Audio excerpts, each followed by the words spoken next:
आज की मुख्य समाचार। प्रदेश के अनछुए पर्यटन स्थलों को बढ़ावा देने के लिए नई पर्यटन नीति बनाएगी राज्य सरकार।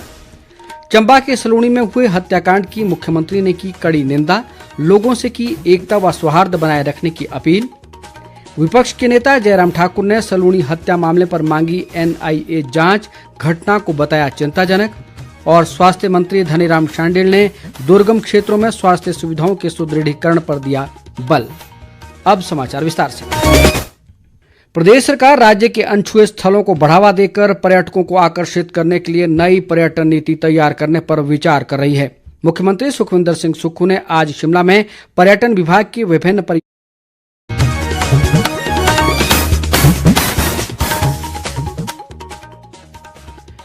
नमस्कार, ये आकाशवाणी शिमला है।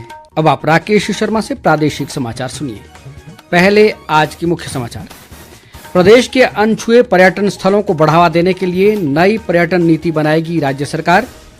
चंबा के सलूणी में हुए हत्याकांड की मुख्यमंत्री ने की कड़ी निंदा, लोगों से की एकता व सौहार्द बनाए रखने की अपील।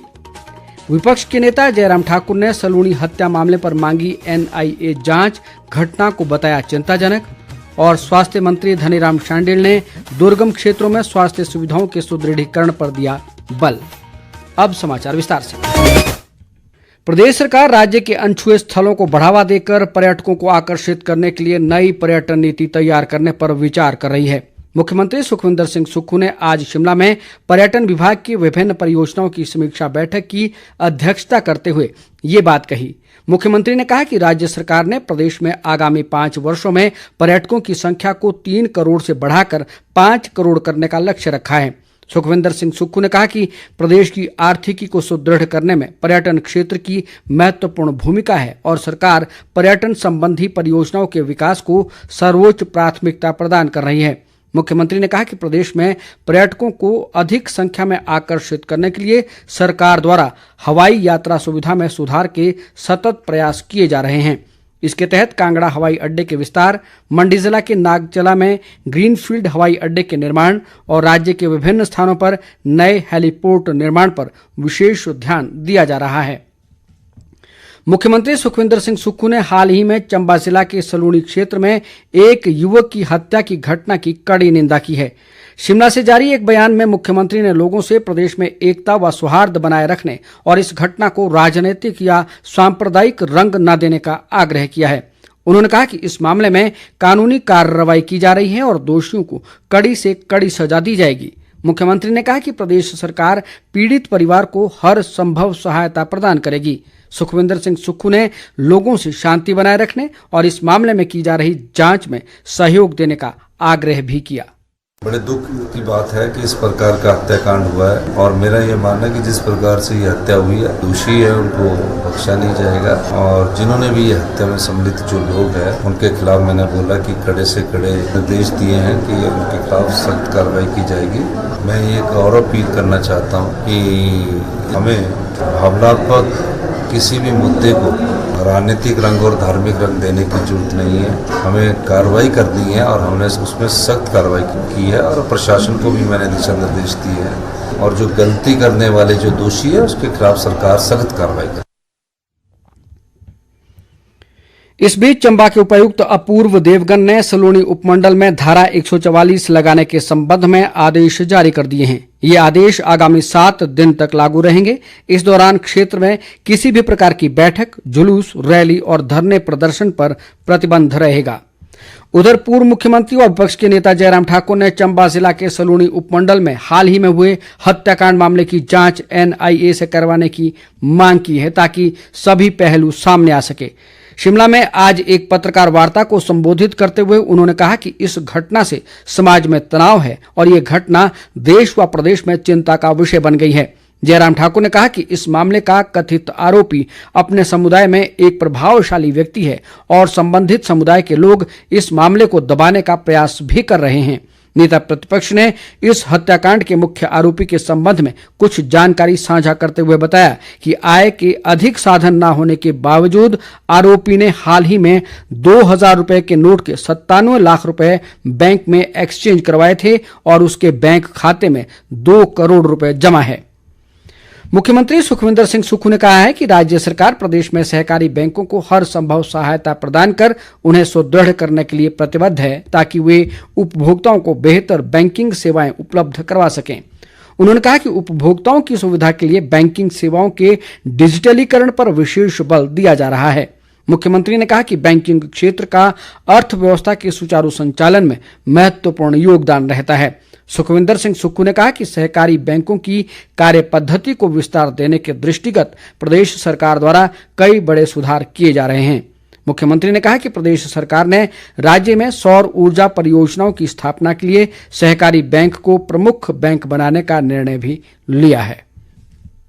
विधानसभा अध्यक्ष कुलदीप सिंह पठानिया 16 और 17 जून को मुंबई में आयोजित होने वाले प्रथम राष्ट्रीय विधायक सम्मेलन में भाग लेंगे। इससे पहले आज उन्होंने मुंबई में पीठासीन अधिकारियों की बैठक में भी हिस्सा लिया। इस बैठक में देश की सभी विधानसभाओं के अध्यक्ष, उपाध्यक्ष और विधान परिषदों के अध्यक्ष भी मौजूद थे। इस दौरान विभिन्न राज्यों से आने वाले जनप्रतिनिधियों को कार्यक्रम में शामिल करने के संबंध में विस्तृत चर्चा की गई। इस 2 दिवसीय राष्ट्रीय विधायक सम्मेलन में सभी राज्यों के जनप्रतिनिधि, 4 राज्यों के मुख्यमंत्री, कई राज्यों के मंत्रिपरिषद के सदस्य और 3000 से अधिक विधायकगण भाग लेंगे। मुख्यमंत्री सुखविंदर सिंह सुक्खू भी इस महासम्मेलन में हिस्सा लेंगे। प्रदेश सरकार राज्य के दुर्गम क्षेत्रों के अस्पतालों में स्वास्थ्य सुविधाओं को सुदृढ़ किया जाएगा ताकि मुख्य अस्पतालों में मरीजों की संख्या व दबाव को कम किया जा सके। स्वास्थ्य मंत्री कर्नल धनीराम शांडिल ने आज शिमला के कमला नेहरू अस्पताल व दीनदयाल उपाध्याय क्षेत्रीय अस्पताल में स्वास्थ्य व्यवस्था का जायजा लेने के बाद ये बात कही। स्वास्थ्य मंत्री ने कहा कि दुर्गम क्षेत्रों के अस्पतालों में विशेषज्ञों की कमी को पूरा करने के हर संभव प्रयास किए जाएंगे ताकि लोगों को घर द्वार पर बेहतर सुविधाएं उपलब्ध हो सकें। बाद में धनीराम शांडिल ने मानसिक व पुनर्वास अस्पताल बालूगंज का दौरा भी किया और व्यवस्था का जायजा लिया। राष्ट्रीय स्वयंसेवक संघ के सरसंघ चालक मोहन भागवत ने आज हमीरपुर के टिप्पर स्थित ठाकुर राम सिंह स्मृति न्यास परिसर में आयोजित संघ शिक्षा वर्ग के अवसर पर विभिन्न प्रांतों से स्वयंसेवक शिक्षार्थियों के साथ बैठक की। उन्होंने संघ की प्रतिज्ञा पर शिक्षार्थियों को संबोधित किया। मोहन भागवत ने स्वयं सेवक के जीवन में व्रत, संकल्प और प्रतिज्ञा का महत्व बताया। इस बीच अपने हिमाचल दौरे के तीसरे दिन मोहन भागवत कल 16 जून को शिक्षार्थियों की जिज्ञासाओं के समाधान करने के लिए एक सत्र को संबोधित करेंगे। राजस्व व बागवानी मंत्री जगत सिंह नेगी ने मंडी जिला में जोगिंद्रनगर विधानसभा क्षेत्र के एहजू गांव में हाइड्रोपोनिक्स और चौंतरा में पॉली हाउस व टिश्यू कल्चर लैब का निरीक्षण किया। इस अवसर पर उन्होंने कहा कि एहजू में हाइड्रोपोनिक्स में माध्यम से आधुनिक कृषि व बागवानी में आगे बढ़ने की अनेक संभावनाएं मौजूद है। जगत सिंह नेगी ने कहा कि प्रदेश के 7 जिलों में बागवानी को बढ़ावा देने के लिए HP शिवा परियोजना की शुरुआत की गई है। उन्होंने अधिक से अधिक किसानों से इस परियोजना के साथ जुड़ने का आह्वान किया। अखिल भारतीय कांग्रेस कार्यसमिति के सदस्य व प्रदेश मामलों के प्रभारी राजीव शुक्ला ने पार्टी के सभी जिला अध्यक्षों से आगामी लोकसभा चुनावों के लिए पूरी एकजुटता से कार्य करने का आह्वान किया है। पार्टी की एक वर्चुअल बैठक को संबोधित करते हुए राजीव शुक्ला ने जिला अध्यक्षों से 20 जुलाई तक सभी बूथ कमेटियों का गठन करने को भी कहा। इस अवसर पर प्रदेश कांग्रेस अध्यक्ष प्रतिभा सिंह ने कहा कि प्रदेश में कांग्रेस पार्टी बहुत ही मजबूती से आगे बढ़ रही है। उन्होंने कहा कि विधानसभा चुनाव के बाद हाल ही में हुए नगर निगम शिमला के चुनाव में कांग्रेस की शानदार जीत से साबित हो गया है कि प्रदेश के लोगों का कांग्रेस पार्टी पर पूरा विश्वास है। प्रतिभा सिंह ने कहा कि प्रदेश की 4 लोकसभा सीटों पर कांग्रेस की जीत सुनिश्चित करने के लिए सभी पार्टी पदाधिकारियों और नेताओं को जिम्मेदारियां दी जाएंगी।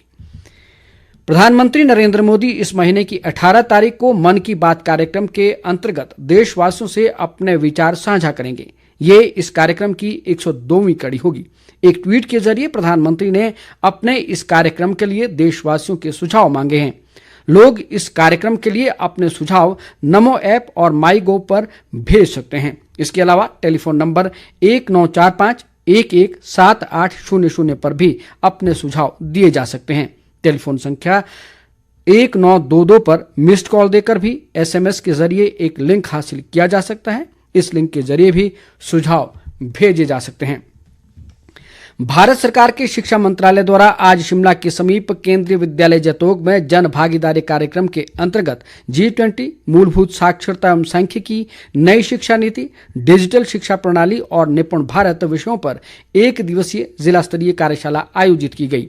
इस मौके पर विद्यार्थियों के लिए बीट प्लास्टिक पॉल्यूशन और योग फॉर ह्यूमन थीम पर चित्रकला प्रतियोगिता का आयोजन किया गया। प्रदेश विश्वविद्यालय के प्रोफेसर व कार्यशाला के मुख्य अतिथि प्रोफेसर चमन लाल ने नई शिक्षा नीति पर व्याख्यान देते हुए भारतीय संस्कृति और लुप्त होती परंपराओं पर अपने विचार रखे।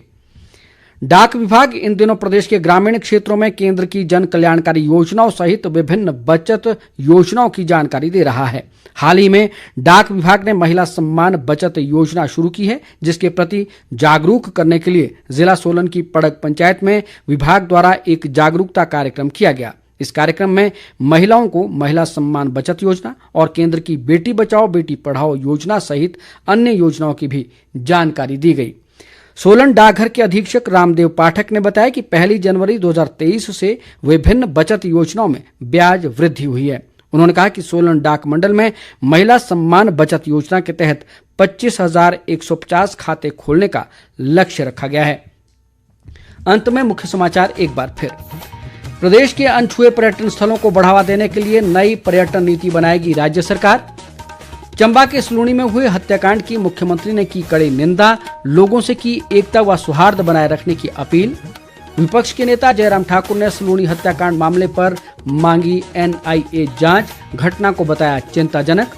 और स्वास्थ्य मंत्री धनीराम शांडिल ने दुर्गम क्षेत्रों में स्वास्थ्य सुविधाओं के सुदृढ़ीकरण पर दिया बल। इसके साथ ही समाचार बुलेटिन समाप्त हुआ। नमस्कार।